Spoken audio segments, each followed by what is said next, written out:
My parents laughed. As my sister destroyed my wedding dress, so I left the family group chat and didn't invite them to my actual wedding. I am a 29-year-old woman, and I've always been the scapegoat of my family.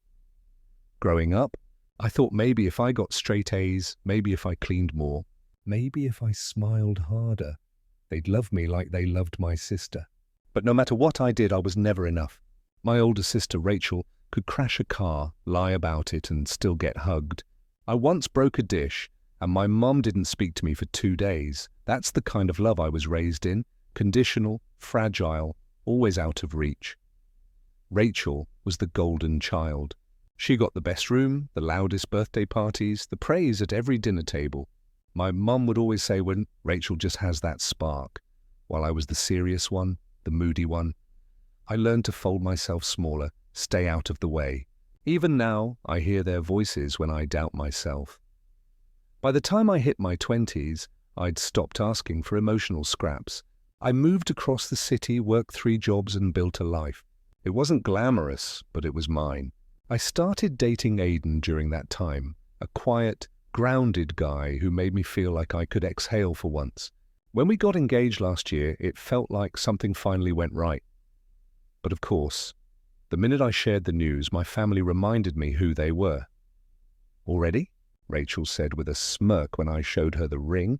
"Didn't you guys just start dating?" My mom barely looked up from her phone.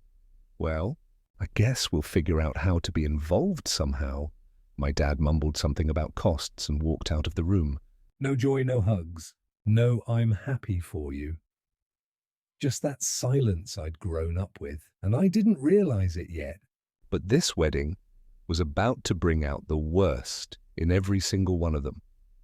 I met Aiden at a coffee shop, of all places. I had just gotten out of a toxic situationship, was knee-deep in work stress, and honestly, I didn't believe good men existed anymore. But there he was, soft-spoken, attentive, and genuinely interested in me, not just what I could do for him. He listened. He remembered things. He made space for me.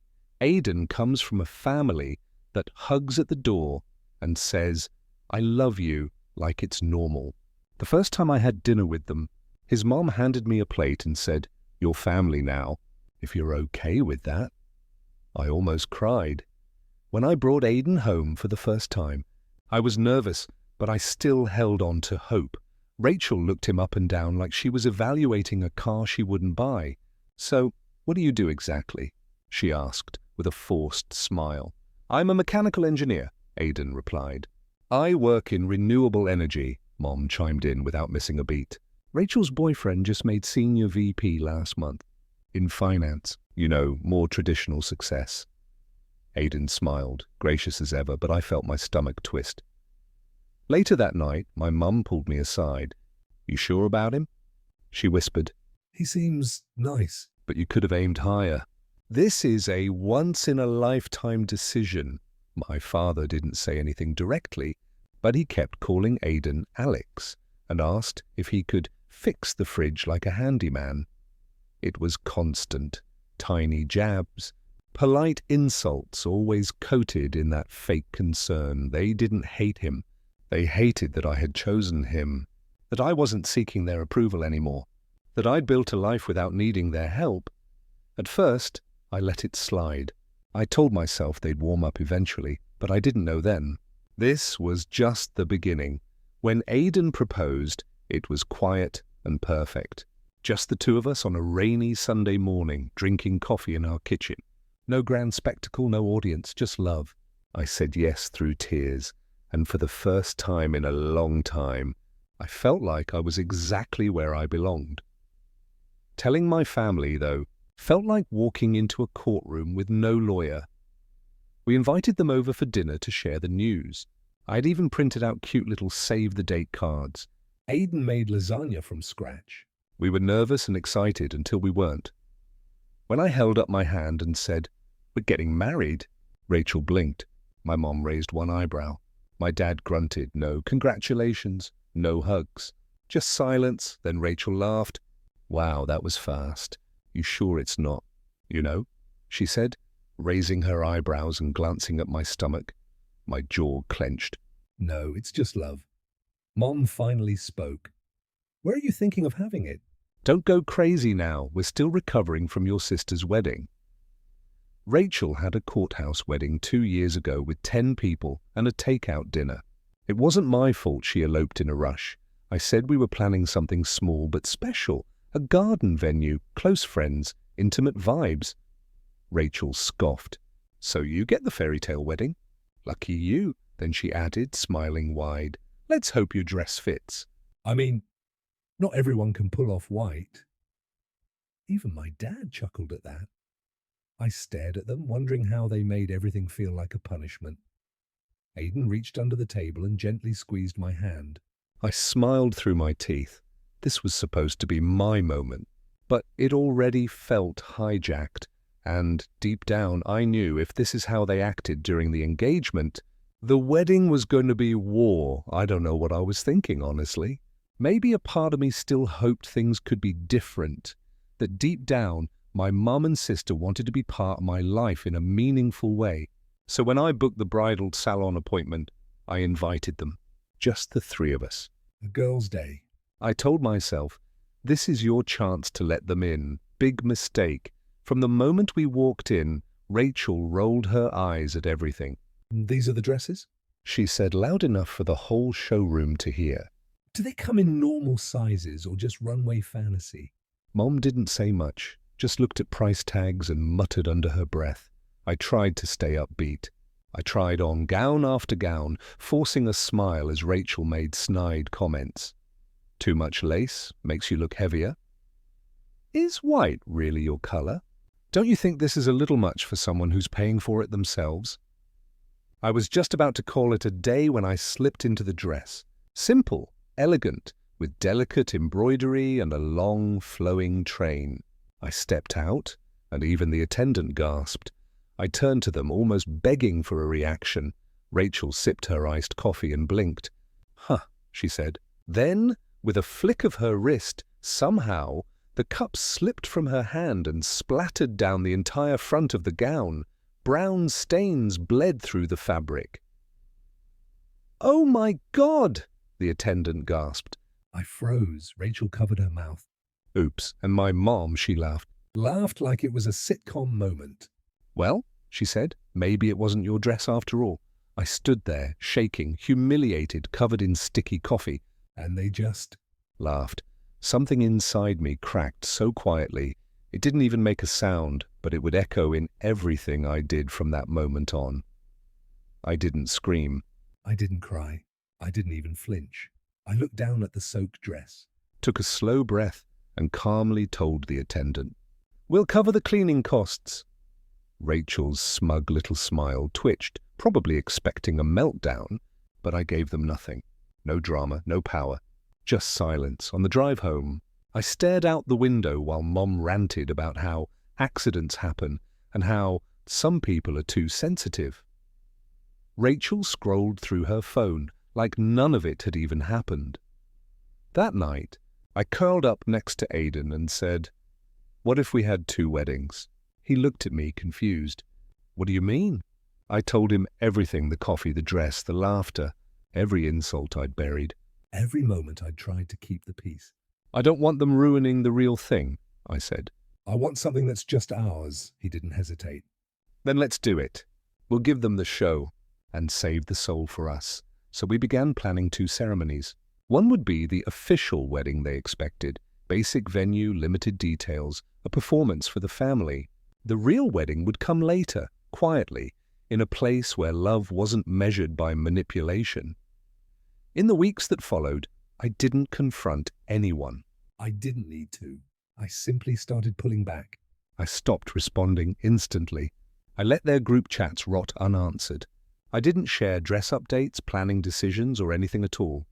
And as I stepped into that silence, I started noticing things. Rachel mocking my invitations. My mother suggesting we cancel the reception to save money. My dad calling Aidan what's his name on purpose. I didn't say a word, but I was listening, watching, and every moment was being filed away, quietly building towards something they never saw. Coming, our family group chat used to be dead. Most days just forwarded chain messages from my aunt or the occasional photo of my dad's overcooked barbecue.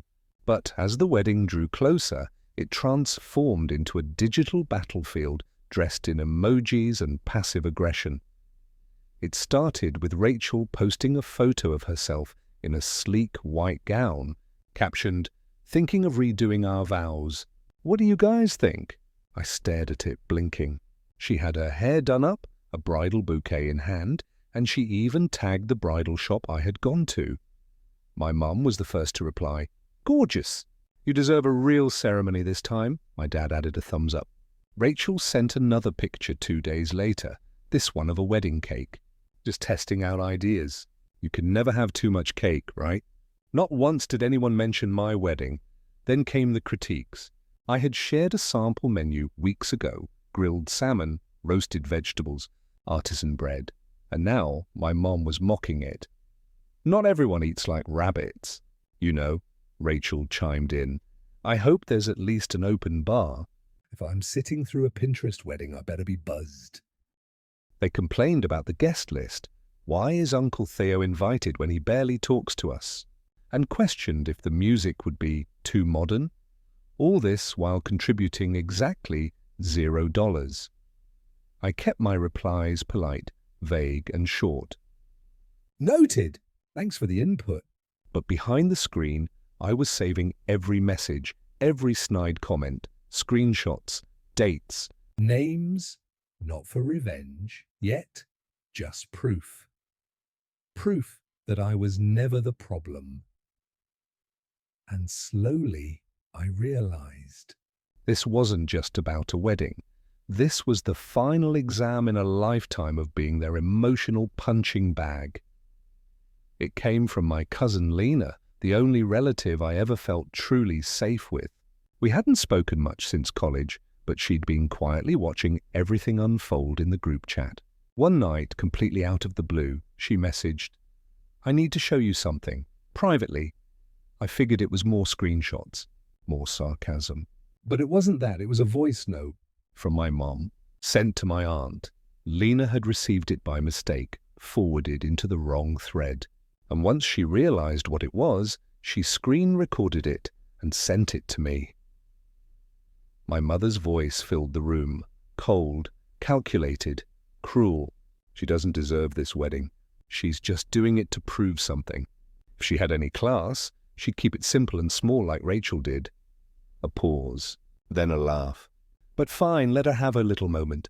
We'll show up, 'cause a little drama, shake things up. That'll be enough. I replayed it 3 times. Not because I didn't believe it, but because I did.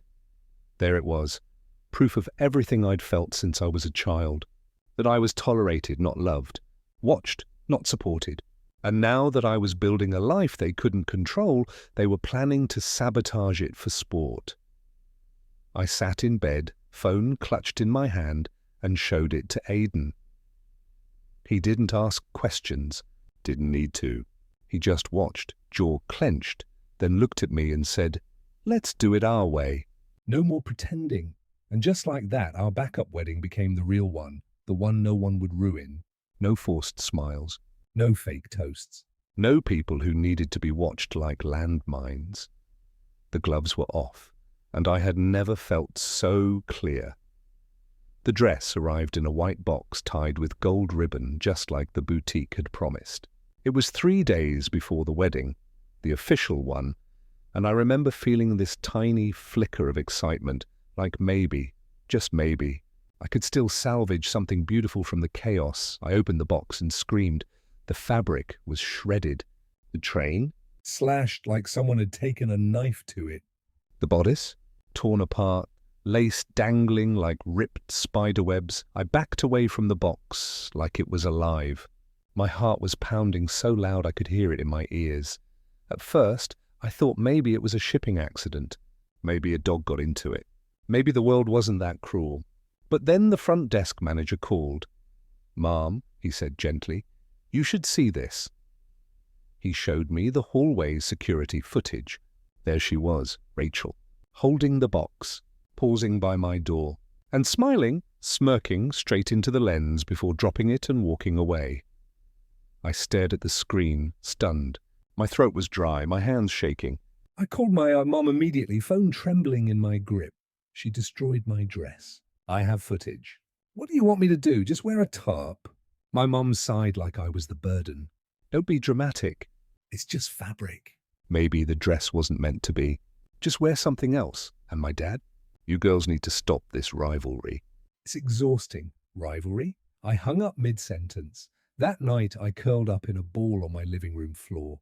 I cried like I hadn't cried in years, not for the dress, but for the little girl inside me who still thought maybe, someday, they'd show up for her.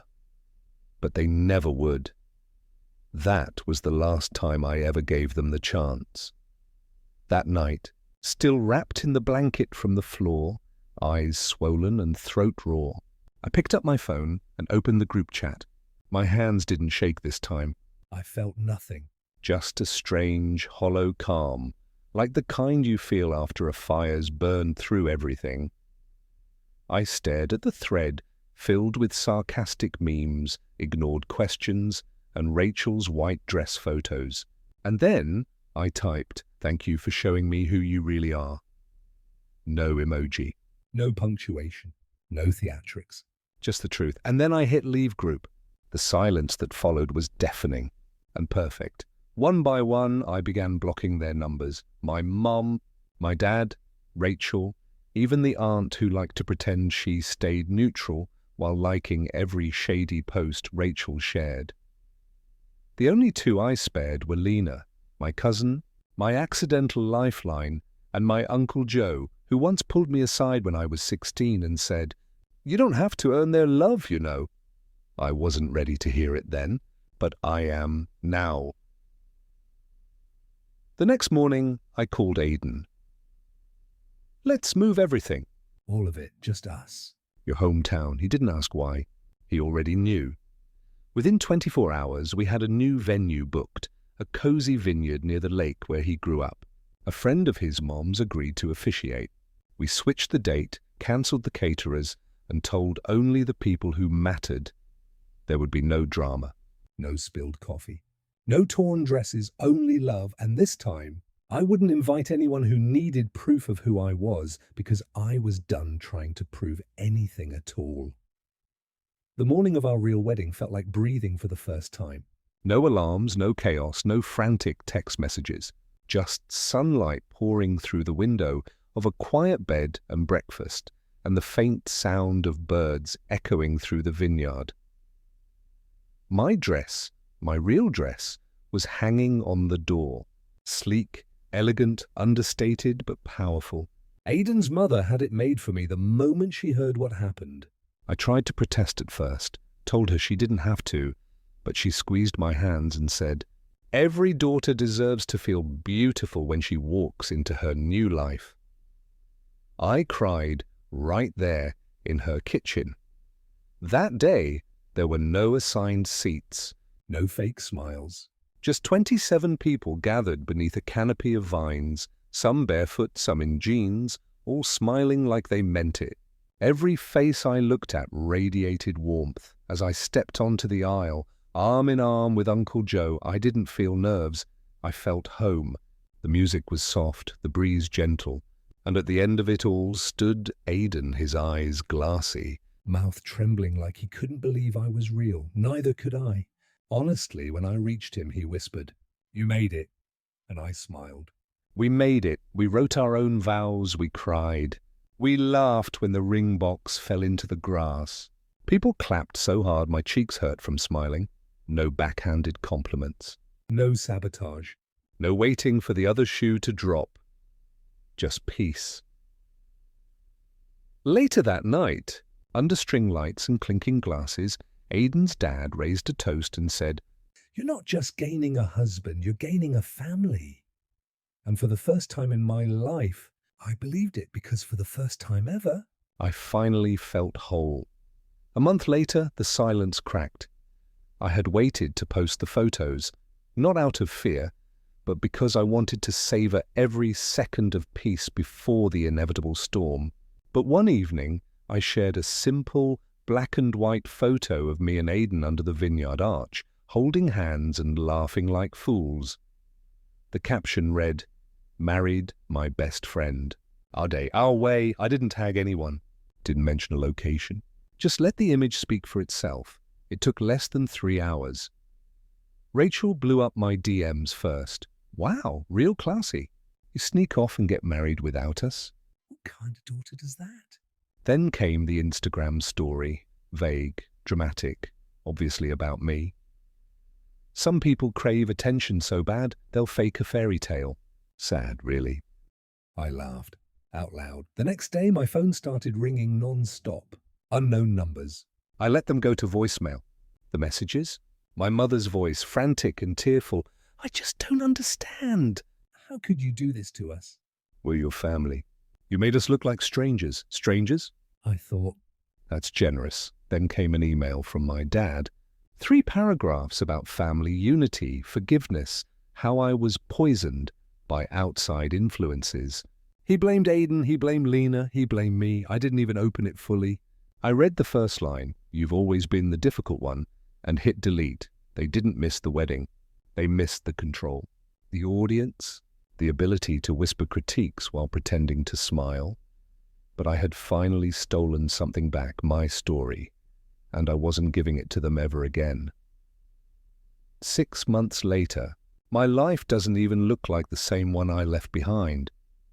I have a new apartment, small but bright, with windows that catch the sun just right in the morning. I started a new job at a company where I'm not constantly walking on eggshells. I go to therapy every week, and for the first time in my life, I'm learning how to breathe without holding something back. Aiden's parents? They become my safe place. His mum texts me every Sunday just to ask how I'm feeling, not what I'm doing. His dad calls me kiddo and fixes things around our place without being asked. It's weird, honestly, having people show up without strings attached. I'm still learning how to accept that kind of love. Lena, my cousin, is now my best friend. We talk every day. She was my maid of honor at our private celebration a few months later. Just a few close friends, wine, music, no drama. She's the reason I finally saw things clearly. And I'll never forget that. I keep a photo in a drawer of the ruined wedding dress. Not out of bitterness, but as a reminder. A reminder that when people show you who they are, you listen. That no matter how many times you give them chances, some people will choose cruelty every time. Never again. I didn't cut my family off in some act of vengeance. I didn't scream or burn bridges or make a scene. I just finally stopped showing up to be hurt. I didn't leave my family. I just finally chose myself.